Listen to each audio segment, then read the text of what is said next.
Salut les gars, aujourd'hui vidéo config, mais un peu spécial parce que bon, c'est pas vraiment une vidéo config, je vais vous montrer pourquoi vous faites n'importe quoi en fait avec vos configs, parce que vous faites vraiment de grosses bêtises, et moi je vais vous montrer comment essayer de les éviter. Je ne dis pas que ce que je dis est forcément parfait, il y a des trucs que je me trompe, etc. On est tous humains, voilà, il n'y a pas de config parfaite, etc. Bon, et du coup les gars, petite nouveauté aussi, maintenant les vidéos seront sponsorisées. Je vous préviens, voilà, si c'est possible, hein, pour l'instant ce n'est qu'un test, hein, je suis pas sûr de rester sponsor tout le temps. Mais voilà, donc c'est parti, lancement. Bon les gars, comme dit plutôt la vidéo est sponsor par Godis24, vendeur de clés Windows, vendeur de Office, voilà, ils vendent un petit peu de tout, même des logiciels. Bon, du coup aujourd'hui je vais vous expliquer comment profiter du bon de réduction. Il y en a deux en fait, il y a DTV50 qui est valable sur Windows 10 et 11, et DTV62 qui est valable sur les Office. Bon, pour avoir Windows 10, ça c'est pas compliqué les gars, hein. Vous tapez Windows 10 dans la barre de recherche, vous allez dans le panier, et attention, c'est là dans le panier que vous mettez le code DTV50 qui vous fait des clés de Windows 10 Pro à 7 balles les gars, c'est un peu plus cher qu'un kebab. Ensuite, vous faites suivant, voilà, vous faites confirmer le paiement, il va vous demander des informations de facturation, nom, prénom, etc. machin,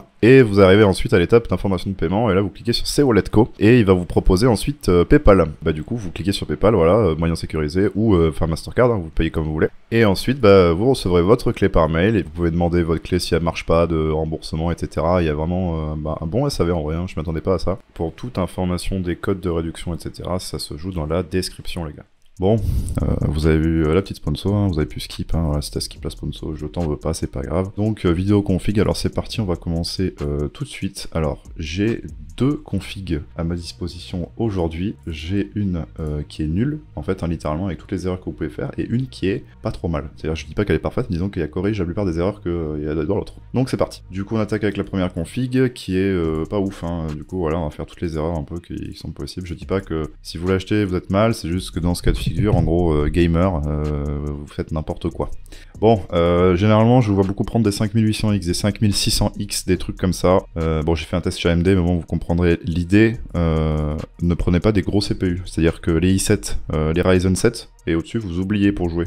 Enfin, je dis pas que ça marche pas, encore une fois, vous me faites pas dire ce que j'ai pas dit. C'est juste que vous avez exactement, ou à pas grand chose près, les mêmes performances sur des i5 ou des Ryzen 5. Voilà. Donc en gros, là, le 5800X, vous pourrez prendre un Ryzen 5 5600 non X, il va coûter littéralement 100 € de moins, 180 à 100 € de moins, et vous aurez les mêmes performances en jeu. Mais vraiment les mêmes, hein. C'est-à-dire que ça se joue à même pas 1 ou 2%. Ce que je veux vous dire, les gars, c'est que quand vous faites vos configurations, comparez ce que vous achetez. C'est-à-dire que là, le 5800X, bah, comparez-le avec d'autres. Comparez-le avec le 5600, le 5600X. Bon, les gars, je compare même au 3600 qui reste encore un bon CPU. N'hésitez pas à remonter dans les générations. Il y a des CPU qui sont encore très bons et qui se valent peut-être bien mieux au niveau des prix. Donc voilà. Comparez vos pièces, surtout le processeur, c'est important parce que vous pouvez vous faire avoir pour pas grand chose. Encore une carte graphique, bon, le choix est vite fait au niveau de la... C'est la marque, hein, généralement, qui va jouer si tu veux te faire avoir ou pas, hein, on va viser personne. Les processeurs, c'est important, c'est-à-dire que AMD, il y a encore des bons processeurs, Intel, il y en a encore des bons, faut savoir comparer parce qu'il y a beaucoup de générations, voilà. Donc allez taper par exemple, je sais pas, 5800X vs 5600X, vous allez avoir zéro différence de perf, mais par contre, vous allez prendre presque 100 balles. Et donc là, vous vous rendez vite compte que c'est pas intéressant pour le jeu. Processeur, vous avez capté. Le refroidissement, bon là, j'ai mis un petit 100X, H100X, parce que bon, vous avez l'habitude avec les produits Corsair, vous aimez bien, hein, les produits Corsair, vous êtes friand de ça. Moi non, hein, désolé, hein, voilà, c'est pas que je n'aime pas Corsair, hein, j'ai de l'équipement Corsair chez moi.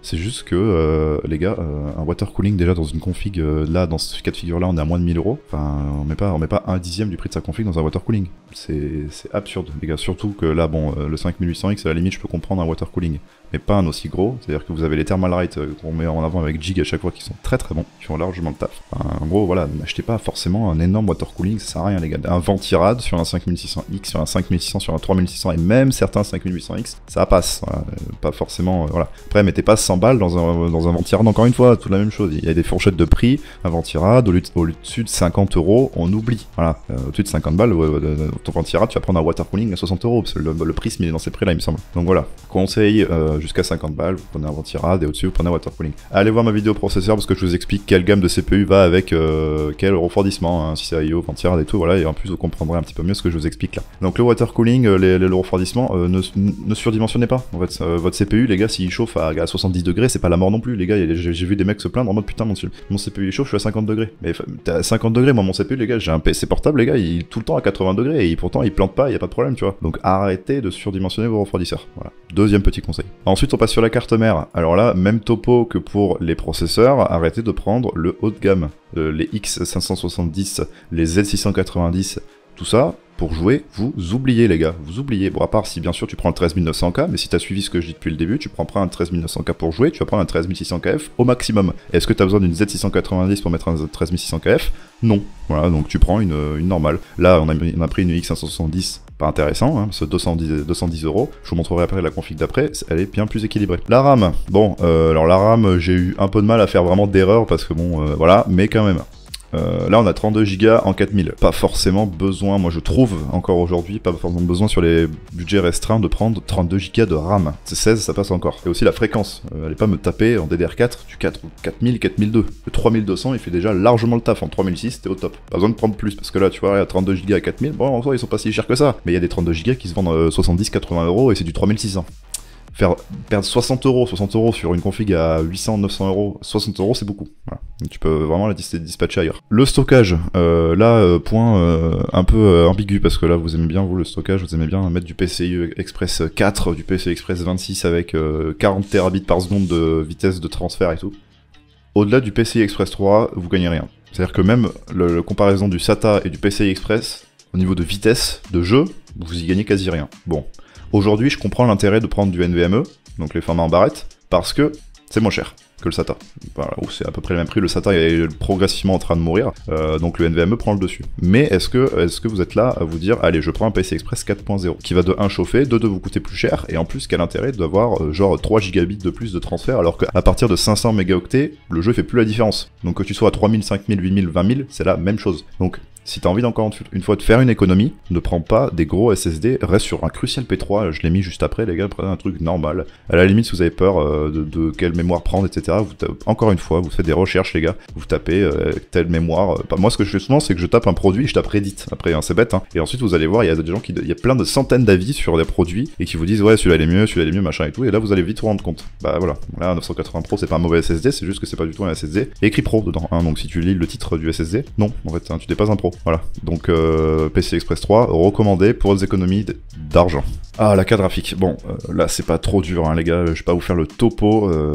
Là c'est un peu compliqué parce qu'il faut comparer les performances, le prix, la génération, le DLSS, machin et tout, c'est un peu compliqué.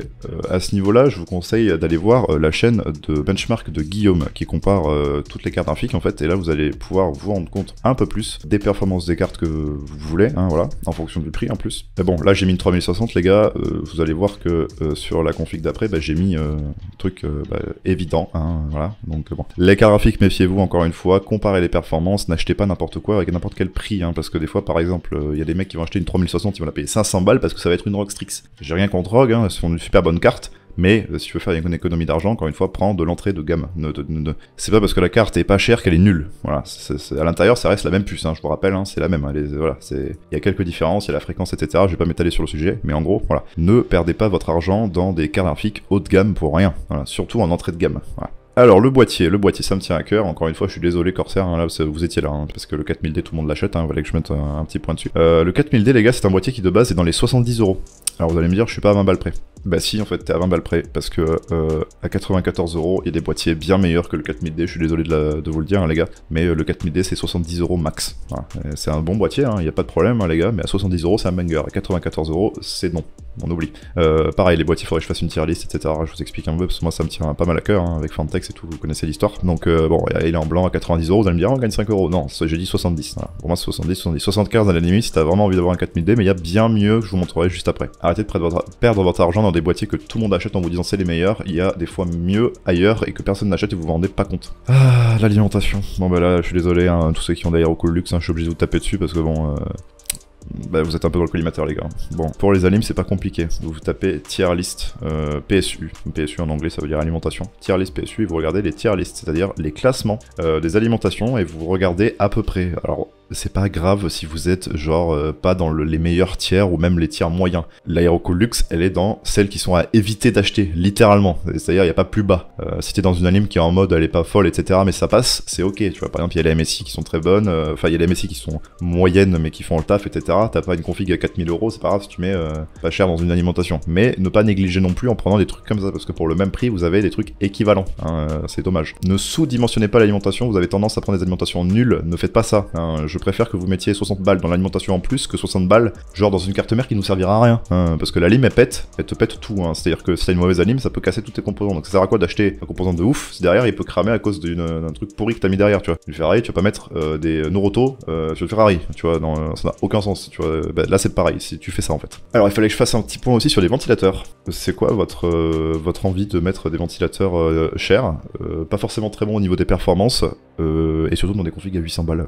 C'est quoi l'intérêt les gars? Donc les ventilateurs, non, ne prenez pas ce genre de ventilateur, encore une fois. Essayez de vous rabattre vers des modèles qu'on présente une fois, pareil avec Jig, il y a des Thermalright, bon c'est pas les meilleurs, encore une fois, comme on vous dit. Si vous voulez un peu mieux, il y a des Arctic qui fonctionnent très bien et qui sont RGB, par exemple il y a le pack de 3 chez Arctic qui sont à 35 € il me semble, donc ça vous fait encore une fois économiser 15 balles, et puis ils sont en charge en série, ils sont beaucoup ils sont plus performants que les Corsair, donc bon, il y a tout à gagner quoi. Voilà. On a fini sur la config naze, maintenant je vais vous faire une config à peu près ok. Ouais. Bon, dans la config ok, là on est sur de l'entrée de gamme, hein. Donc là je vous ai montré juste avant qu'est-ce qu'il fallait pas faire, non, je vais vous montrer à peu près ce qu'il faut faire pour une config pas cher. 3600, les bench les gars, entre un 3600 et un 5600, et on a quand même 2 fois le prix du 3600 pour aller jusqu'au 5600. Selon moi, c'est pas une dépense qu'il faut mettre.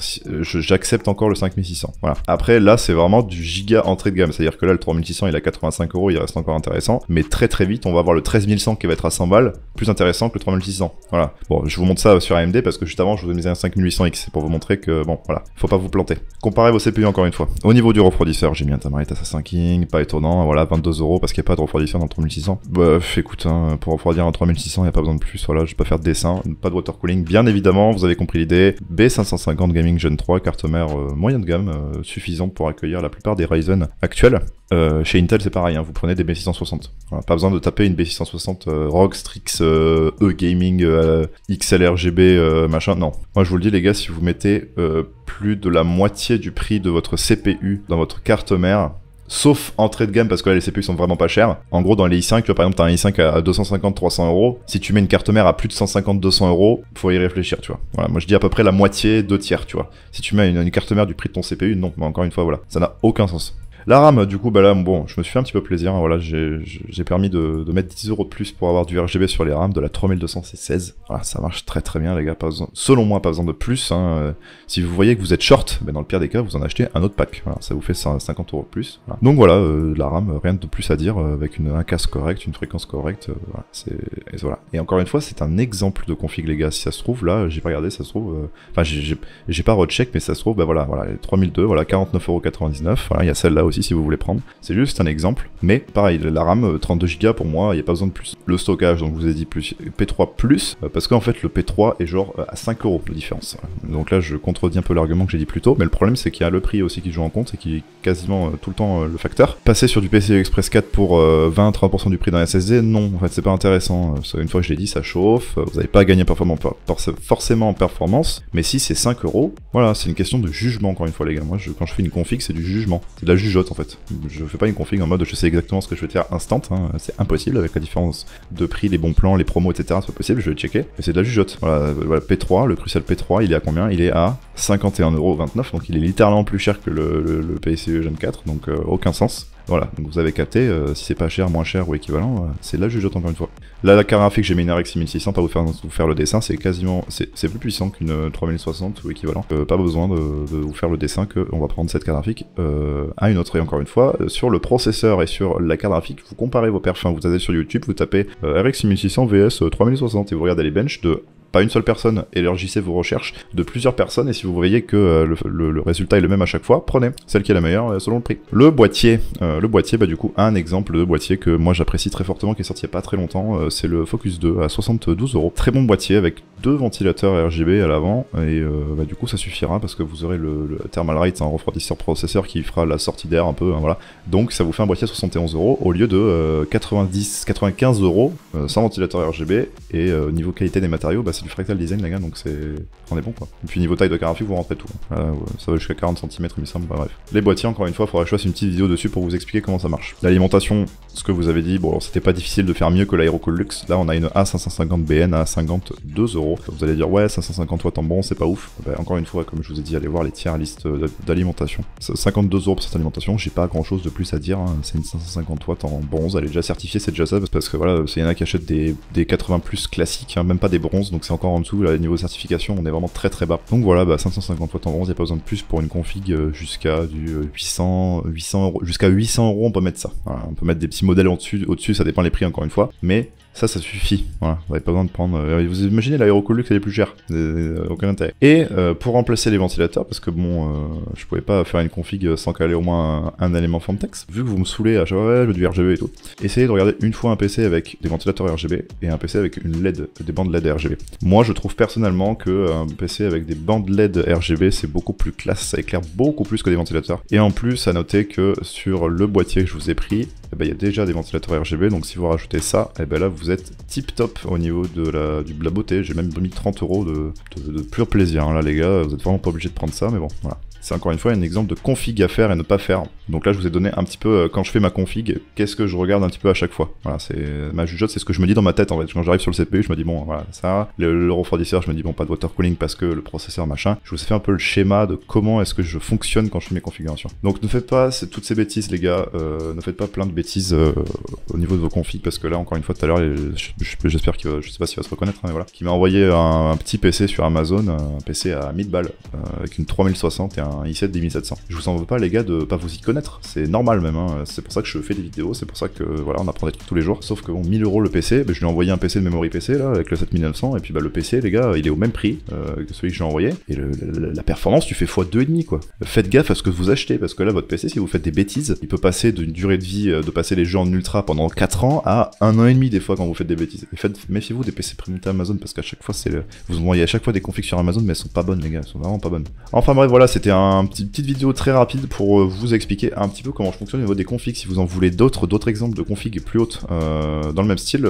je peux vous faire ça. Ben j'espère que la vidéo vous a plu, n'hésitez pas à vous abonner, mettre un pouce bleu, mets ce que tu veux, voilà, comme tu veux. Si tu veux me défoncer dans les commentaires, si t'as des trucs à me dire dans les commentaires, hein, vas-y, défonce ma config, je m'en fous, je répondrai. Enfin voilà, je te dis à bientôt pour une prochaine vidéo. Allez, ciao ciao.